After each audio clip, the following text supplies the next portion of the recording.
block of mass 2 kg is attached to one end of a massless spring whose other end is fixed at a wall. तो एक 2 kg मास का एक मास है जो कि एक एंड से स्प्रिंग के एक एंड से कनेक्टेड है और स्प्रिंग का दूसरा एंड वॉल से कनेक्टेड है. The spring mass system moves on A frictionless horizontal table. ये जो स्प्रिंग मास सिस्टम है हॉरिजॉन्टल टेबल पर मूव करता है और जो कि फ्रिक्शनलेस होता है.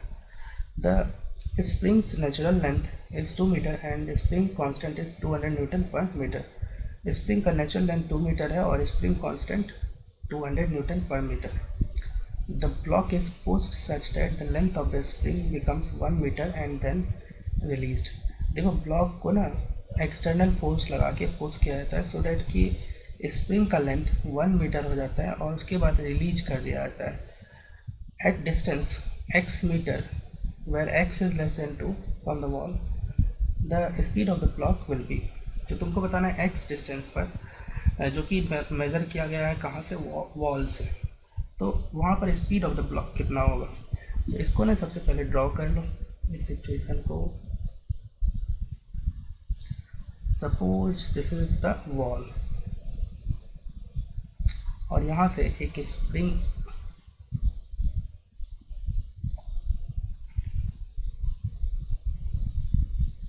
Suppose this is the spring mass system. तो अभी देखो नेचुरल लेंथ इसको ले लेते हैं, दिस इज L0 और L0 की वैल्यू ले लेता हूँ 2 मीटर, है ना. अब बोला जा रहा है कि स्प्रिंग को कंप्रेस करके लाया गया एट, स्प्रिंग का लेंथ कर दिया गया 1, है ना, 1 मीटर.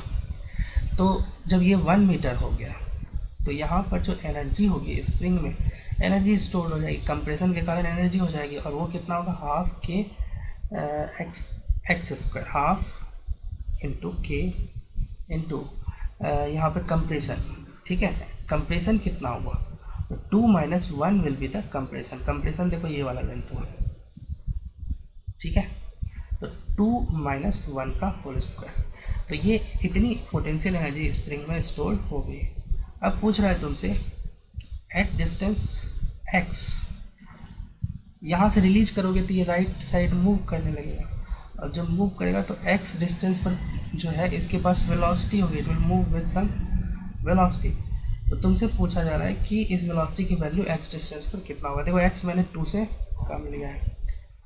तो अब हम अगेन इसके यहाँ पर एनर्जी कंजर्वेशन लगा देंगे. इनिशियल पॉइंट तुमको पता था, यहाँ पर लगाया, अब यहाँ पर एनर्जी कंजर्वेशन लगाओ.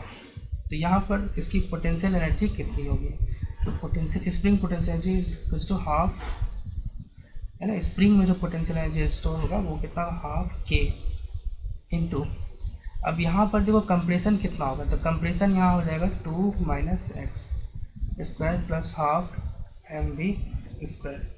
यहाँ पर k की वैल्यू, m की वैल्यू रख दो, हाफ k है तुम्हारा 200 into 1 square equals to half into 200 into 2 - x का whole square plus half, m की वैल्यू है 2 इंटू वी स्क्वायर.